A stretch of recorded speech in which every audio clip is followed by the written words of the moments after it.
Hello friends, मैं अंजलि बालियान आप सभी का स्वागत करती हूँ आपके अपने यूट्यूब चैनल ऑनलाइन शिक्षण पर और आशा करती हूँ आप सभी बहुत अच्छे होंगे। दोस्तों, आज की क्लास में हम प्रारंभिक शिक्षा के नवीन प्रयास पेपर नंबर 2 आपका जो होता है मेन पेपर है, 50 नंबर का आपका एग्जाम पेपर आता है। इसके अति लघु प्रश्नों को हल करने वाले हैं। अधिकतर प्रश्न आपको वही देखने को मिलेंगे जो कि प्रीवियस ईयर पेपर्स में आ चुके हैं। और जैसा कि आप सभी जानते हैं कि आपकी एग्ज़ाम डेट अब बिल्कुल फिक्स है, आपकी एग्ज़ाम डेट आउट हो चुकी है। तो अब आपको अपनी तैयारी में बिल्कुल भी कह सकते हैं देरी नहीं करनी है। अब आपको बिल्कुल लग जाना चाहिए। अगर अभी तक कुछ भी नहीं पढ़ा है तो परेशान होने की ज़रूरत नहीं है। आपको पूरा सिलेबस शुरू से आखिर तक पूरा कंप्लीट कराया जाएगा मैराथन क्लास के थ्रू। लेकिन अभी जो क्लासेस आपके लिए चल रही है ये प्लस पॉइंट है आपके लिए, ठीक है, ये आपके लिए प्लस पॉइंट है। और साथ साथ जैसे कि आप सभी जानते हैं, अगर आप पहले से क्लासेस ले रहे हैं तो आपके हर एक सब्जेक्ट का लगभग आधे से ज़्यादा और किसी में तो लगभग पूरा ही सिलेबस ख़त्म होने वाला है। तो आपका उसका रिवीजन भी कराया जाएगा। जैसे मैथ्स आपका एक सब्जेक्ट है तो उसके आपकी प्रैक्टिस क्वेश्चंस की इतनी बेहतरीन तरीके से कराई जाएगी कि आपका कोई भी क्वेश्चन एग्जाम में छूट ना पाए। तो आपको किसी भी चीज़ के लिए परेशान होने की ज़रूरत नहीं है। बस आपको टाइम से बात कर रही हूँ, टाइम की, ठीक है। अपने सेमेस्टर को इम्पोर्टेंस दीजिए क्योंकि फर्स्ट सेमेस्टर के आपके नंबर इसी पर बेस्ड है। तो इसको हवा में मत उछालिए, ठीक है, सही से पढ़िए। आपको नोट्स दिए जाते हैं, पीडीएफ दी जाती है। टेलीग्राम ग्रुप में ज्वाइन नहीं हुए हैं तो ऑनलाइन शिक्षण डीएलएड टेलीग्राम ग्रुप का नाम है, वहाँ पर ज्वाइन हो जाइए। हर एक क्लास के नोट्स की पीडीएफ आपको टेलीग्राम ग्रुप में मिल जाती है आपके बिना कहे, ठीक है। तो आपको नोट्स की चिंता नहीं है, क्लासेस की अब चिंता नहीं होनी चाहिए। सब कुछ जैसे होगा मैं आपको कंप्लीट करवाऊंगी, ठीक है। नीलम मैम आपके साथ होगी तो पूरा सिलेबस आपको कंप्लीट होगा समय से और हर एक कॉन्सेप्ट को क्लियर करने पर ज़्यादा ध्यान देंगे। अभी जैसे कि हम प्रैक्टिस सेट सोल्व कर रहे हैं तो इस चीज़ का अंदाज़ा साथ साथ आपको भी हो गया होगा कि कौन सी चीज़ें ज़्यादा महत्वपूर्ण हैं आपके सिलेबस के अंदर, ठीक है। उन पर हम उतना ही ज़्यादा फोकस करेंगे, उनको और ज़्यादा अच्छे से क्लियर करने की कोशिश करेंगे। बस आपको क्लास मिस नहीं करनी है अपनी कोई भी। तो चलिए, ये बातें तो अलग हो गई। अब अपनी क्लास पर आते हैं। आज हम अति लघु महत्वपूर्ण प्रश्नों को सोल्व करेंगे। इनमें ज़्यादातर क्या चीज़ आपको देखने को मिलेगी कि फुल फॉर्म, ठीक है, जितनी कुछ टर्म्स आती है उनकी फुल फॉर्म्स आपको आज के इन क्वेश्चंस में देखने को मिलेगी अधिकतर। और फिर आपसे कि किस संस्था का जो है स्थापना कब हुई, किसने की, इस चीज़ के बारे में आज की ज़्यादातर अति लघु प्रश्न इसी से संबंधित होंगे। और एग्ज़ाम में पूछे हुए प्रश्न है तो आप बहुत ध्यान से सुनिएगा, बहुत काम आपके ये आने वाले हैं, ठीक है। और कोई आपकी प्रॉब्लम है तो कमेंट बॉक्स में क्लास के ख़त्म होने के बाद ज़रूर लिख करके जाइएगा, ठीक है। मैं पर्सनली आपके सभी कमेंट्स को देखती हूँ और कोशिश करती हूँ सभी का रिप्लाई कर पाऊँ, ठीक है। कोई भी प्रॉब्लम है किसी भी तरह की, आप कमेंट बॉक्स में जाइए और वहाँ पर लिख दीजिए। अब चलिए शुरुआत करते हैं क्लास की। सबसे पहला क्वेश्चन देखते हैं। भारत के एक पंथ निरपेक्ष राष्ट्र की घोषणा का उल्लेख कहाँ पर है? कि भारत एक पंथ निरपेक्ष राष्ट्र है, इसकी घोषणा का उल्लेख कहाँ देखने को मिलता है? तो आपने इस सब्जेक्ट के अंतर्गत जब संविधान पढ़ा था तो तब आपको सिखाया गया था कि संविधान के 42वें संशोधन में, ठीक है, संविधान के 42वें संशोधन में बात की गई है पंथ निरपेक्ष शब्द की, ठीक है।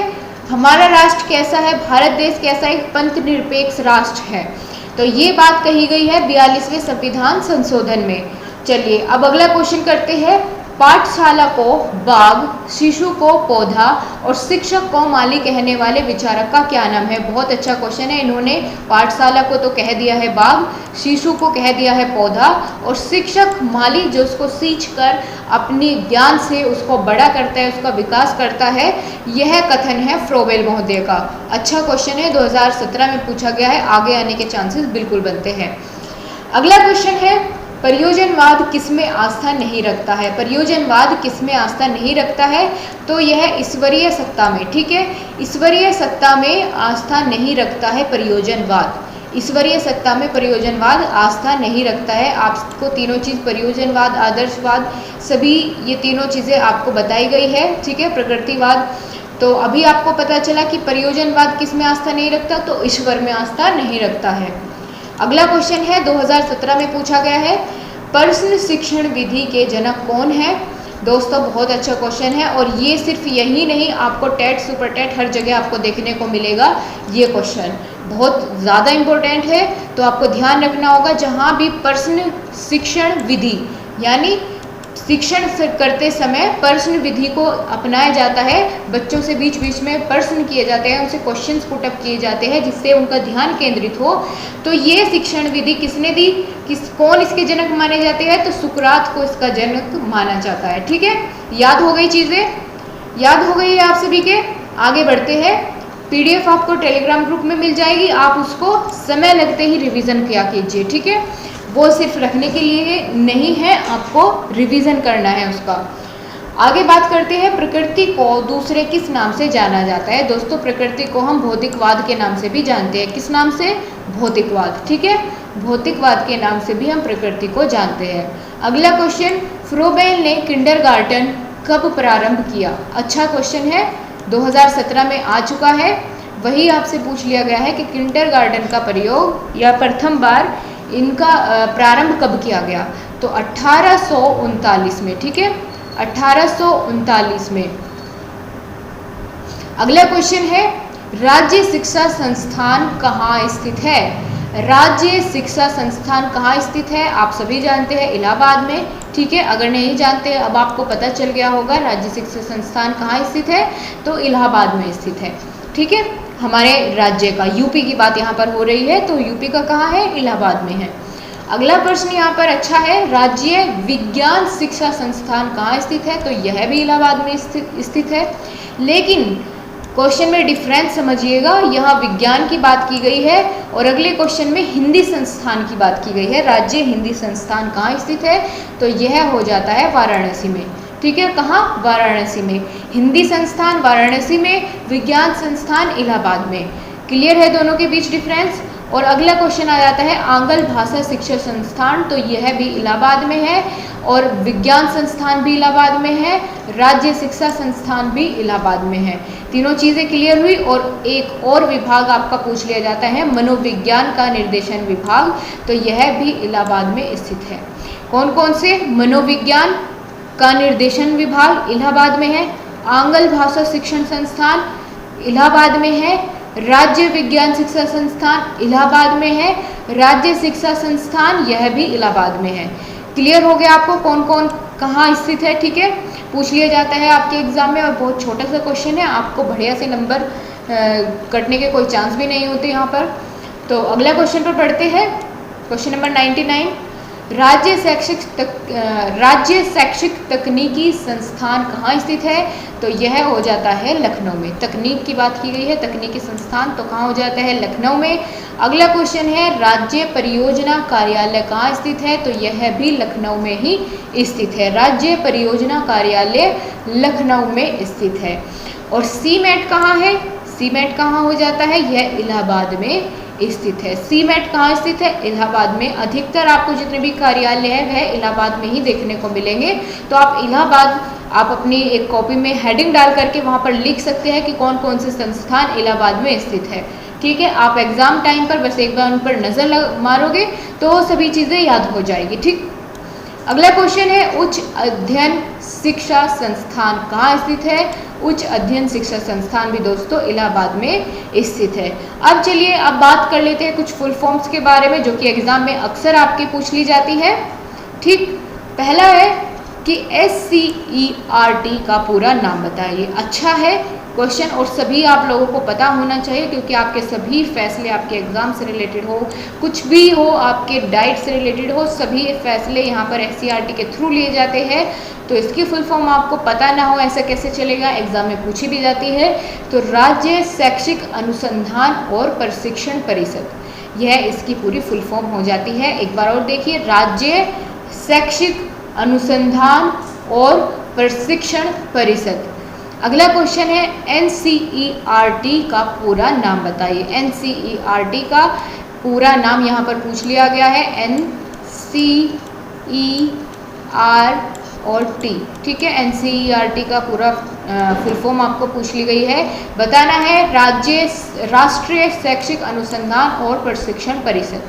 राष्ट्रीय शैक्षिक अनुसंधान और प्रशिक्षण परिषद। ठीक है, यहाँ पर राज्य शैक्षिक है और यहाँ पर है राष्ट्रीय शैक्षिक। बाकी चीज़ें सेम है, अनुसंधान और प्रशिक्षण परिषद, अनुसंधान और प्रशिक्षण परिषद। एन से हो जाता है नेशनल, एस से हो जाता है राज्य। अब दोनों के बीच में कन्फ्यूज़न नहीं होगा। अगर आपको एक याद हो जाती है तो दूसरी आप बिल्कुल लिख पाएंगे, क्योंकि दूसरे में सिर्फ आपको इतना सा चेंज करना है। ठीक है, वहाँ पर राज्य की बात की गई है, यहाँ पर राष्ट्र की बात की गई है। और दोस्तों, आपको आज के कमेंट बॉक्स में ये भी बताना है कि क्या आप मैराथन क्लास के लिए तैयार है, कि हर एक सब्जेक्ट की आपकी शुरुआत से क्लास चलाई जाए मैराथन। ठीक है, जितनी भी इंपॉर्टेंट चीज़ें हैं वो उसमें कवर की जाए, ताकि आपका पूरा सिलेबस कवर हो पाए टाइम से। तो आपका इंतज़ार रहेगा मुझे आप कमेंट बॉक्स में क्या जवाब देते हैं, कमेंट करके ज़रूर आपको बताना है। और जितना हो सके अपने दोस्तों को शेयर कीजिए, क्योंकि मोटिवेशन की ज़रूरत पड़ती है। अगर आप इसी तरीके से सुस्त रहते हैं तो मैं कब तक आपके लिए कोशिश करती रहूँगी। आपको लगना चाहिए ये चीज़ें, आप अपने ज़्यादा से ज़्यादा दोस्तों को शेयर किया कीजिए। ठीक है, अगर कहीं किसी बात की कमी लगती है तो आप ज़रूर बताइए दिल खोलकर। ठीक, उस चीज़ का मैं सुधार करूँगी। आगे क्वेश्चन है, राज्य शैक्षिक अनुसंधान और प्रशिक्षण परिषद का गठन किस वर्ष हुआ। यहाँ पर आपसे SCERT का पूछ लिया गया है कि SCERT का आपको बताना है गठन किस वर्ष हुआ था। तो यह 1981 में। ठीक है, 1981 में गठन हुआ था SCERT का।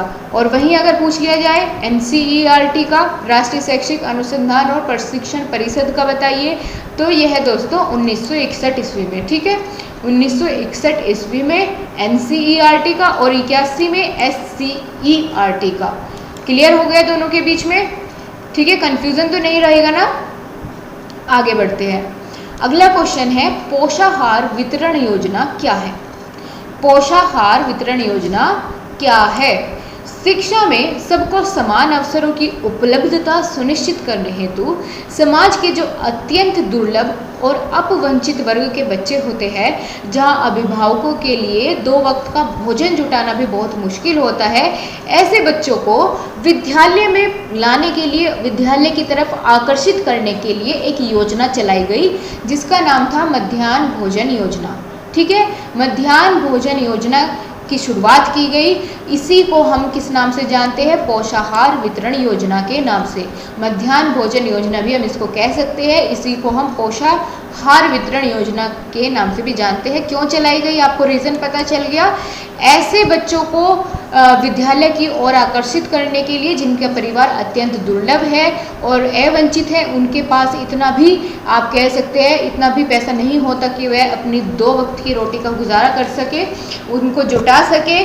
तो इस तरह के बच्चे पढ़ सके और उनको सही समय पर सही पोषण मिल सके, इसके लिए इस योजना की शुरुआत दोस्तों भारत में की जाती है। ठीक है, लिख पाएंगे अगर आपसे पूछ लिया जाता है। चलिए अगले क्वेश्चन पर बढ़ते हैं।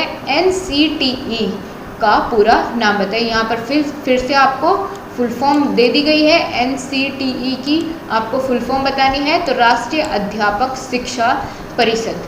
ठीक है, राष्ट्रीय अध्यापक शिक्षा परिषद, यानी national council for teacher education. Alright, अगला क्वेश्चन है, CMAT का पूरा नाम बताइए। तो CMAT का क्या होता है, राज्य शैक्षिक प्रबंधन एवं प्रशिक्षण संस्थान। CMAT, राज्य शैक्षिक प्रबंधन एवं प्रशिक्षण संस्थान। आपको ये सभी फुल फॉर्म दोस्तों एक आप पेज पर अपने पास नोट करके रख सकते हैं। जितनी भी फुल फॉर्म आपके पास रोज की क्लास में आपको देखने को मिलती है, आप उनको एक नोटबुक में कहीं पर नोट कर सकते हैं, ताकि आप बाद में उसको एक बार देखेंगे तो आपको सभी चीज़ें रिमाइंड हो जाएगी। ठीक है, आपको हेल्प मिलेगी उसको रिमाइंड करने में। तो आप इसको फुल फॉर्म जहाँ पर आपको दिखती है क्लास में, जितनी भी क्लासेस मैंने आपकी इससे पहले ली है या आगे लेती रहूँगी, तो आप उनको नोट डाउन एक जगह पर करते रहिए। और हाँ गाइज, आपकी इससे पहले जो कॉन्सेप्ट वाइज क्लास हुई है, आशा करूँगी आपने उनको ज़रूर देखा होगा। अगर नहीं देखा है तो आपका बहुत ज़्यादा लॉस होगा, क्योंकि मैंने उसमें इस तरीके से चीज़ों को क्लियर किया है, इतनी तसल्ली के साथ चीज़ों को क्लियर किया है कि आप कहीं भी किसी पेपर में बैठ जाए, ठीक है, बिल्कुल भी आपको घबराहट नहीं होगी। और इतने अच्छे से टॉपिक को एक्सप्लेन किया है कि आपका भूलने का चांस तो बिल्कुल नहीं होगा, क्योंकि एक दिन में 3-3 आप जानते हैं आपके पेपर होते हैं। तो वहाँ क्या हो जाता है, थोड़ा सा ओवरबर्डन आपको फील होता है कि तीनों सब्जेक्ट एक साथ में याद रखने हैं, लेकिन वे क्लासेस आपको उस बर्डन से छुटकारा दिलाने में हेल्प करेगी, क्योंकि वहाँ पर कॉन्सेप्ट को समझाया गया है, रटने की वहाँ पर ज़रूरत आपको बिल्कुल नहीं पड़ेगी। अगर आपने नहीं देखा है तो प्लेलिस्ट आपकी पूरी टेलीग्राम ग्रुप में मैंने प्रोवाइड की है, वहाँ से भी आप देख सकते हैं, या फिर चैनल पर जाकर प्लेलिस्ट में आप देख सकते हैं। हर एक सब्जेक्ट की प्लेलिस्ट आपकी बनी हुई है डीएलएड सेकेंड सेमेस्टर की। चलिए अब बात करते हैं, आगे बढ़ते हैं। सीमेट का गठन कब हुआ था, ये पूछ लिया गया है। तो 1995 ईस्वी में सीमेट का गठन हुआ था, 1995 ईस्वी में। अगला क्वेश्चन है, राज्य शैक्षिक प्रबंधन एवं प्रशिक्षण संस्थान कहाँ स्थित है। दोस्तों ये स्थित है इलाहाबाद में, ठीक है। कहाँ स्थित है, इलाहाबाद में। और राष्ट्रीय अध्यापक शिक्षा परिषद, अगर अध्यापक शिक्षा परिषद की बात करें तो इसकी स्थापना कब हुई थी, ये आपसे पूछा गया है। इसकी भी स्थापना 1995 में हुई थी, ठीक है। कब हुई थी, 1995 में। और राष्ट्रीय अध्यापक शिक्षा परिषद में कुल कितने सदस्य होते हैं। दोस्तों 41 सदस्य होते हैं। पूछा तो नहीं गया है ये क्वेश्चन, लेकिन आपको जानना जरूरी है, कुछ पता नहीं चलता, छोटा मोटा क्वेश्चन आपका यहाँ से मल्टीपल चॉइस वेरी शॉर्ट में बन जाता है। तो एक ही वर्ड आपको याद रखना है कि 41 सदस्य होते हैं अगर बात करें राष्ट्रीय अध्यापक शिक्षा परिषद में, ठीक है। 41 सदस्य आपको मिलते हैं। स्कूल चलो अभियान किस वर्ष उत्तर प्रदेश में लागू किया गया। बहुत अच्छा क्वेश्चन है, आ सकता है आपके एग्जाम में। तो वर्ष 2004 में स्कूल चलो अभियान की शुरुआत हुई उत्तर प्रदेश राज्य में, अपने राज्य में 2004 में स्कूल चलो अभियान की शुरुआत की गई। अगला है, सर्व शिक्षा अभियान का गठन किस वर्ष हुआ। दोस्तों सर्व शिक्षा अभियान की शुरुआत हुई थी या गठन हुआ था 2001 में, ठीक है। सन 2001 में सर्व शिक्षा अभियान का गठन हुआ था। अगला क्वेश्चन है, ECCE का पूरा नाम बताइए। तो इसको हम कहेंगे early child care and education, early child and care education, ECCE। इसकी फुल फॉर्म आपसे पूछ ली गई है, तो early child care and education, and यहाँ पर साइलेंट रहेगा। अगला क्वेश्चन है, आगे फिर से आपको फुल फॉर्म देखने को मिलेगी, आप इनको नोट कर रहे होंगे आई होप। DPEP का पूरा नाम बताइए। तो DPEP का पूरा नाम होता है जिला प्राथमिक शिक्षा कार्यक्रम, ठीक है, जिला प्राथमिक शिक्षा कार्यक्रम। और इसका आरंभ किस वर्ष में हुआ था अगर आपसे पूछ लिया जाता है DPEP का, तो 1997 वर्ष में इसकी शुरुआत हुई थी, ठीक है, 1997 में। अगला क्वेश्चन भी आपका इसी से संबंधित है कि DPEP के प्रथम, द्वितीय तथा तृतीय चरण में चयनित जनपदों की संख्या बताइए। मुश्किल है थोड़ा पूछना, लेकिन आपको जानना चाहिए। प्रथम चरण में दोस्तों 50 से 60 जनपद, द्वितीय चरण में 22 और तृतीय चरण में 32, ठीक है। 50 से 60, फिर दूसरे में 22, फिर 32, 50 से 60, 22 और 32, इस तरीके से इनमें जो है जनपदों की संख्या निर्धारित की गई थी तीनों चरणों में। अगला क्वेश्चन है, उत्तर प्रदेश बेसिक शिक्षा परियोजना कब से प्रभावी है। उत्तर प्रदेश बेसिक शिक्षा परियोजना की बात की गई है, तो यह 5 अक्टूबर 1993 ईस्वी से, ठीक है, 5 अक्टूबर 1993 से प्रभावी है। अगला क्वेश्चन है, उत्तर प्रदेश बेसिक शिक्षा परियोजना में चयनित जनपदों की संख्या हो जाती है 10, याद रहेगी आपको, अच्छा क्वेश्चन है ये। कितने जनपद इसके अंतर्गत आते हैं, तो 10 आपको याद रखना होगा। अगला क्वेश्चन है, और न जाने कितनी बार आपसे पूछ भी लिया गया है, संविधान के अनुच्छेद 21 में किससे संबंधित संस्तुतियाँ की गई है। तो निशुल्क एवं अनिवार्य शिक्षा का अधिकार अधिनियम 2009 इसी के अंतर्गत बनाया गया, ठीक है, अनुच्छेद 21 के अंतर्गत निशुल्क और अनिवार्य शिक्षा का संबंध है अनुच्छेद 21 से। संविधान के अनुच्छेद 21 में जिक्र किया गया है निशुल्क और अनिवार्य शिक्षा का। सन 2009 से इसकी शुरुआत हुई। क्लियर हो गया पूरी बात। आपसे शॉर्ट तक क्वेश्चन में यहाँ से पूछ लिया जाता है। अगला क्वेश्चन है, OB का पूरा नाम बताइए। तो कितना अच्छा है, ऑपरेशन ब्लैक बोर्ड। इतना इंपॉर्टेंट क्वेश्चन ये आपका है कि हर साल आपके एग्जाम में आता है। यहाँ से आपसे दोस्तों शॉर्ट में ज़्यादातर क्वेश्चन पूछ लिया जाता है कि ऑपरेशन ब्लैक बोर्ड के अंदर कौन कौन सी जो है चीज़ें उपलब्ध कराई जाती है स्कूलों में, वो क्वेश्चन ज़्यादा आपका पूछा जाता है। मैं आपका करा चुकी हूँ, लेकिन यहाँ आपको फुल फॉर्म बतानी थी, तो OB की फुल फॉर्म है ऑपरेशन ब्लैक बोर्ड। अगला क्वेश्चन है, 124 संपूर्ण साक्षरता अभियान की स्थापना कब की गई। तो 5 मई सन 1988 में, 5 मई 1988 में संपूर्ण साक्षरता अभियान की स्थापना की गई, 5 मई 1988 में।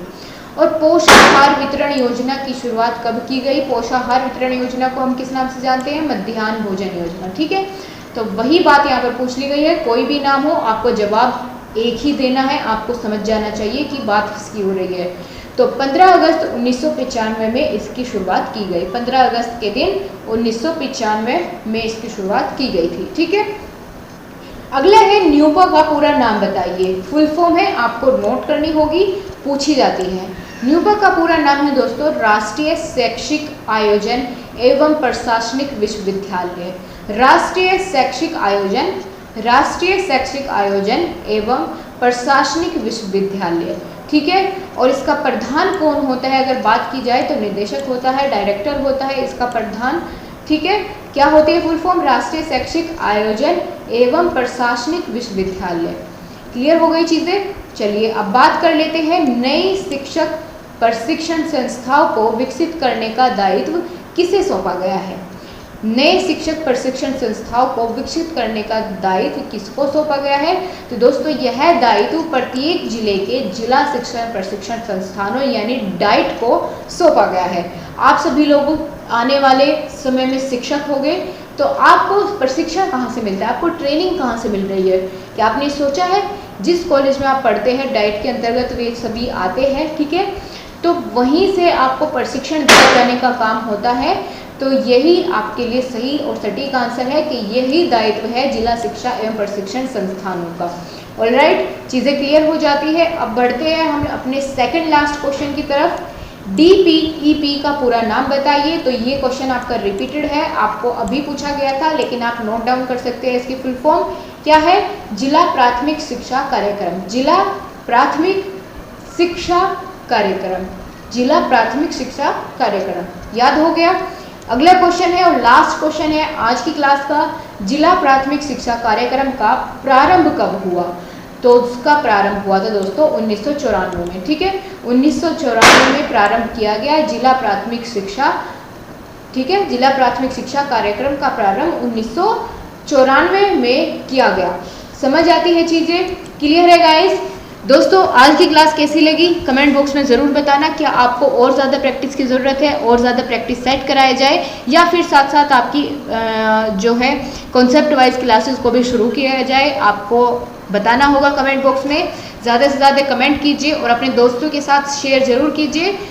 Thank you so much guys. अगर आपको क्लास पसंद आई है तो लाइक ज़रूर करें, उससे मुझे मोटिवेशन मिलता है। मैं आपके लिए और ज़्यादा चीज़ें लाने की कोशिश करती हूँ और ज़्यादा क्लासेस आपके लिए ऑर्गेनाइज करने की कोशिश करती हूँ। तो लाइक तो ज़रूर करिए और thank you so much guys. आपसे फिर से मिलते हूँ नेक्स्ट क्लास में। तब तक के लिए आप अपना ध्यान रखिए और परेशान होने की ज़रूरत तो बिल्कुल नहीं है, क्योंकि आपको मैटर सही समय पर दिया जाएगा। सब कुछ आपको बस उसको रेगुलरली अटेंड करना है, कुछ भी छोड़ना नहीं है। चलिए गाइस, फिर अपनी बातों को मैं यहीं पर ख़त्म करती हूँ। अगली क्लास के लिए आपके लिए प्रिपरेशन करती हूँ। So bye bye, take care, thank you so much.